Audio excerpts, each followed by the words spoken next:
வணக்கம். இலங்கை செய்திகளுக்காக நான் ஹரிணி. முதலில் தலைப்புச் செய்திகள். அரசாங்க வைத்தியசாலைகளில் விசநாய் கடிக்கான தடுப்பூசிகளுக்கு தட்டுப்பாடு இருப்பதாக சுட்டிக்காட்டிய எஸ்.எம். மரிக்கார்.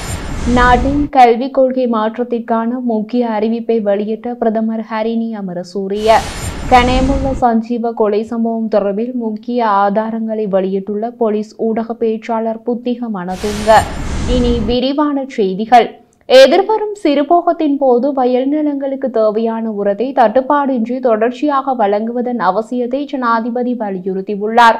சிறுபோகத்திற்கு அவசியமான உர விநியோகம் தொடர்பில் ஜனாதிபதி செயலகத்தில் இன்று நடைபெற்ற கலந்துரையாடலின் போதே ஜனாதிபதி இவ்வாறு குறிப்பிட்டுள்ளார். சிறுபோகத்தின் போது பயிற்சிகளை ஆரம்பிப்பதற்காக வயல் நிலங்களுக்கு தேவையான உரத்தை தட்டுப்பாடின்றி தொடர்ச்சியாக வழங்க நடவடிக்கை மேற்கொள்ளுமாறு ஜனாதிபதி அனுரகுமார வலியுறுத்தியுள்ளார். சிறுபோக நெற்செய்கை மற்றும் ஏனைய விவசாய நடவடிக்கைகளுக்கு தேவையான உரம் தொடர்பில் இதன் போது ஆராயப்பட்டது. அத்துடன் தடையின்றி விவசாயிகளுக்கு சிறுபோக பயிற்சியை ஆரம்பிப்பதற்கு உகந்த சூழலை ஏற்படுத்தி கொடுக்க நடவடிக்கை எடுக்க வேண்டும் எனவும் ஜனாதிபதி சுட்டிக்காட்டினார். கெக்கிராவ பகுதியில் காட்டு யானை ஒன்று இரவு நேரத்தில் வீடுகளுக்குள் வந்து கதவுகளை தட்டுவதாக வீடுகளுக்கு சேதம் விளைவிப்பதாகவும் பிரதேசவாசிகள் தெரிவிக்கின்றனர் என செய்திகள் வெளியாகியுள்ளன. இந்த காட்டு யானை சமீபத்தில் கெக்கிராவையில் உள்ள ஒரு வீட்டிற்கு இரவு நேரத்தில் சென்று பிரதான கதவை பல முறை தட்டியுள்ளது. காட்டு யானை வீட்டிற்குள் வந்ததை அறிந்த வீட்டில் வசிப்பவர்கள் ஒரு அறையில் ஒளிந்து கொண்டதாக தெரிவிக்கப்படுகிறது. அத்துடன் சிறிது நேரம் கதவை தட்டிக் கொண்டிருந்த இந்த காட்டு யானை பின்னர் கதவை உடைத்து கதவு சட்டத்தின் ஒரு பகுதியை எடுத்துக்கொண்டு கலாவல தேசிய பூங்காவை நோக்கி ஓடியுள்ளது. கதவை உடைத்து உள்ளே நுழைந்த காட்டு யானை வீட்டின் அருகே இருந்த வாழை தோட்டங்களையும் சேதப்படுத்தியுள்ளது. அது மட்டுமல்லாமல் அதே நாளில் இந்த காட்டு யானை அருகிலுள்ள மற்றொரு சிறிய வீட்டை தாக்கியதாகவும் சொத்துக்களுக்கு சேதம் விளைவித்ததாகவும் தெரிவிக்கப்படுகின்றது. இரவில் வீடுகளில் கதவுகளை தட்டி ஆக்ரோஷமாக நடந்து கொள்ளும் யானை கலாவல தேசிய பூங்காவைச் சேர்ந்த காட்டு யானையாக இருக்கலாம் என சந்தேகிப்பதாக அப்பிரதேச மக்கள் தெரிவிக்கின்றனர். வீட்டு உரிமையாளர்கள் தங்கள் வீடுகளுக்கு ஏற்பட்ட சேதம் குறித்து காவல்துறையினம் முறைப்பாடு அளிக்கப்பட்டுள்ளதுடன் தொடர்புடைய அதிகாரிகளுக்கு தெரிவித்துள்ளதாகவும் தெரிவிக்கப்படுகின்றது. நாடாளுமன்ற உறுப்பினர் எஸ்.எம். மரிக்கார் யூடியூப் ஊடகவியலாளர்களுக்குமான அங்கீகாரத்தை வழங்குமாறு கோரிக்கை முன்வைத்துள்ளார். யூடியூப் ஊடகவியலாளர்களுக்கும் ஊடக அமைச்சில் வழங்கப்படும் அடையாள அட்டைகளை வழங்குமாறு நாடாளுமன்ற உறுப்பினர் கேட்டுக்கொண்டார். அது மட்டுமல்லாமல் அவர்களையும் ஊடக அமைச்சின் கீழ் பதிவு செய்வது மிக முக்கியமாகும். யூடியூப் ஊடகவியலாளர்கள் யூடியூப் ஊடாக எவ்வளவு சம்பாதித்தாலும் ஒரு அவசர தேவையின் போது அவர்களுக்கு வங்கிக்கு சென்று கடனுதவி பெற்றுக்கொள்ள முடியாத நிலை காணப்படுகின்றது என சுட்டிக்காட்டினார். அத்துடன் அரசாங்கம் விதித்துள்ள அந்த 15% வரி விதிப்பினூடாக அவர்களுக்கு கடனுதவி கிடைக்குமா என்று தெரியாது. 177 யூடியூப் சேனல்கள் 3 வருடங்களாக மக்கள் விடுதலை முன்னணி திசைக்காட்டியின் பிரச்சாரங்களை முன்னெடுப்பதற்காக பணியாற்றின. 400 பேஸ்புக் பக்கங்கள் காணப்பட்டன. தொழில் ரீதியாக அவர்களுக்கு வரவேற்பும் நன்மதிப்பும் கிடைக்கும் எனில் அவர்களுக்கு 15% வரி விதிப்பதில் தவறில்லை.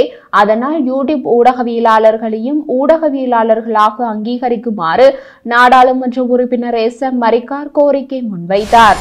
கொழும்பு மாவட்ட நாடாளுமன்ற உறுப்பினர் எஸ்.எம். மரிக்கார் இன்று நாடாளுமன்றத்தில் அரசாங்க வைத்தியசாலைகளில் விசநாய் கடிக்கான தடுப்பூசிகளுக்கு தட்டுப்பாடு இருப்பதாக தெரிவித்தார். யாரையாவது நாய் கடித்துவிட்டால் அதற்கு மருந்து இல்லை என கூறினார். அத்துடன் சுகாதார அமைச்சின் செலவின தலைப்பு மீதான பாதீடு குழு நிலை விவாதத்தின் போது உறுப்பினர் இதனை தெரிவித்தார். அவர் மேலும் தெரிவிக்கையில், கடந்த காலங்களில் சுகாதார அமைச்சர் பல்வேறு முறைகேடுகள் நடைபெற்றன. அவை பற்றி விசாரணைகள் மேற்கொள்ளுங்கள். கொரோனா காலத்தில் எரிக்கப்பட்ட முஸ்லிம்களின் சடலங்கள் தொடர்பான விவரங்களை சபையில் முன்வையுங்கள். கடந்த ஆட்சி காலங்களில் முன்னாள் சுகாதார அமைச்சருக்கு எதிராக நம்பிக்கையில்லா பிரேரணையை கொண்டு வந்தோம். ஆனால் அவற்றை தோற்கடித்தார்கள். தடுப்பூசி மருந்துகளுக்கு பதிலாக நீரை கொடுத்து மக்களை ஏமாற்றினார்கள். அது தொடர்பான விசாரணைகளை தீவிரப்படுத்துங்கள். விதிகள் கடந்த 76 வருடங்களாக இருந்து வந்த சாபத்தை நீக்குவதாக தெரிவித்து ஆட்சிக்கு வந்த இந்த அரசாங்கம் ஊழல் மோசடிகள் தொடர்பில் விசாரணைகளை மேற்கொண்டு குற்றவாளிகளுக்கு தண்டனை பெற்றுக் கொடுங்கள். ஊழல் மோசடிகள் தொடர்பில் கேள்வி எழுப்பும் போதே பெயர் பட்டியல்களை நாடாளுமன்றத்தில் சமர்ப்பிக்கும் போதோ எதிர்க்கட்சியில் உள்ள எம்மை பார்த்து கதைக்காமல் கடந்த கால அரசாங்கத்தில் ஆட்சியில் இருந்த ராஜபக்ஷ தரப்பினரை பார்த்து உங்கள் கேள்விகளை கேளுங்கள் என்று சுட்டிக்காட்டியுள்ளார். பிரதமரும் கல்வி, உயர்கல்வி மற்றும் தொழிற்கல்வி அமைச்சருமான ஹரிணி அமரசூரிய நாட்டின் கல்விக் கொள்கை மாற்றத்திற்காக கல்வி சபையொன்றை அமைப்பதற்கு தயாராகியுள்ளதாக தெரிவித்துள்ளார். அவர் மேலும் கூறியதாவது, கல்வித்துறையில் தொழில்திறன் மற்றும் தரத்தை மேம்படுத்துதல் என்பனவே கல்வி சபையை அமைக்கும் அடிப்படை நோக்கம். 2026ஆம் ஆண்டில் நடைமுறைப்படுத்துவதற்கு திட்டமிடப்பட்ட புதிய கல்வி மறுசீரமைப்பில் அர்ப்பணிப்புடன் செயற்படக்கூடிய சிறந்த இயலுமையில் மற்றும் வளமானவர்களை உருவாக்குவது அவசியமாகும்.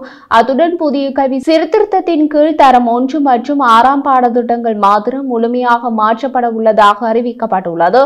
புதிய சீர்திருத்தங்களின் கீழ் ஏனைய தரங்களில் குறிப்பிடத்தக்க மாற்றங்கள் எதுவும் இடம்பெறாது. ஆனால் 10ஆம் தர பாடமுறைமை பகுதியளவில் மாற்றப்படும் எனவும் குறிப்பிடப்பட்டுள்ளது. அதனுடன் இந்த 3 தரங்களிலும் புதிய கற்றல் மற்றும் கற்பித்தல் செயல்முறையை 2026ஆம் ஆண்டின் தொடக்கத்திலிருந்து வகுப்பறைகளில் செயல்படுத்தும் என்றும் அறிவிக்கப்பட்டுள்ளது. கத்தார் நாட்டிலிருந்து இயக்கப்படும் அல் ஜசீரா தொலைக்காட்சியில் இன்று ஒளிபரப்பான முன்னாள் ஜனாதிபதி ரணில் விக்ரமசிங்கவின் நேர்காணல் தொடர்பில் தனது அதிருப்தியை வெளிப்படுத்திய அவர் நேர்காணலில் இடம்பெற்ற குழு உறுப்பினர்களின் நேர்மை குறித்து கேள்வி எழுப்பினார். பேட்டி வெளியான உடனேயே ஊடகங்களுக்கு கருத்து தெரிவித்த விக்ரமசிங்க ஒளிபரப்பாளர் மெஹதி ஹசனுடன் இணைந்த 3 குழு உறுப்பினர்களில் 2 புலிகளுக்கு ஆதரவான நிலைப்பாடுகளை கொண்டிருந்தனர் என்று கூறினார். மனித உரிமைகள் சட்டத்தரணியும் இலங்கை மனித உரிமைகள் ஆணைக்குழுவின் முன்னாள் ஆணையாளருமான அம்பிகா சத்குணநாதன் நேர்காணலில் பங்கேற்பார் என்று எனக்கு தெரிவிக்கப்பட்டது. எங்கள் சித்தாந்தங்கள் வேறுபட்டிருந்தாலும் நான் அவரை அறிந்ததால் நான் மகிழ்ச்சியாக இருந்தேன். எனினும் MS சத்குணநாதனுக்கு பதிலாக வேறு 2 குழு உறுப்பினர்கள் இருப்பதை கண்டுபிடித்தேன். அவர்கள் இருவரும் விடுதலை புலிகளுக்கு ஆதரவான தொடர்புகள் இருந்ததாக எனக்கு தெரிவிக்கப்பட்டுள்ளது என்றார். இந்த நேர்காணல் வித்தியாசமானது. உள்ளூர் ஊடகங்களுக்கு நான் செய்யும் நேர்காணல்கள் வேறுபட்டவை. அவர்கள் நேரலையில் செல்கிறார்கள். நல்லது கெட்டது எல்லாம் வெளியே வரும். இருப்பினும் அல் ஜசீரா 2 மணி நேரம் என்னை பேட்டி எடுத்தாலும் 1 மணி நேர பேட்டியை வெளியிட்டுள்ளனர். சிறந்த பகுதி காணவில்லை என்று விக்ரமசிங்க கூறினார். ராஜபக்ஷக்களின் ஆட்சி காலத்தில் நடந்த சம்பவங்கள் குறித்து என்னிடம் கேட்கப்பட்டது. அப்போது நான் ஆட்சியில் இல்லை என்றேன் என்று அவர் மேலும் கூறினார். அந்த நேர்காணலில் மஹிந்த ராஜபக்ஷ மற்றும் அவரது குடும்பத்தினர் மீது பாரிய குற்றச்சாட்டுகள் இருந்த போதும் ரணிலின் ஆட்சி காலத்தில் அவர்கள் ஏன் தண்டிக்கப்படவில்லை என்று கேட்கப்பட்டது. அவர்கள் மீது ஒரு பக்கமாக விசாரணைகள் நடக்க, மறுபக்கத்தில் மஹிந்த ராஜபக்ஷவின் பிறந்த நாள் விருந்துக்கு சென்ற ரணில் அங்கு பாடல் ஒன்றை பாடியதும் சுட்டிக்காட்டப்பட்டது.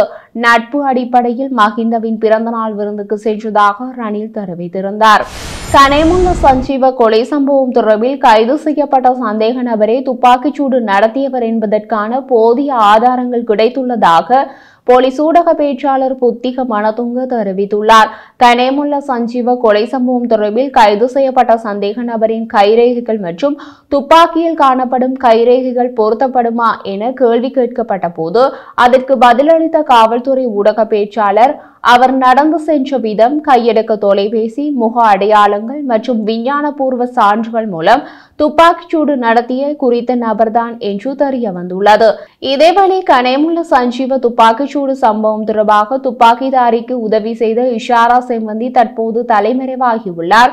அவரை கைது செய்ய பொதுமக்களின் உதவி இன்னும் தேவை.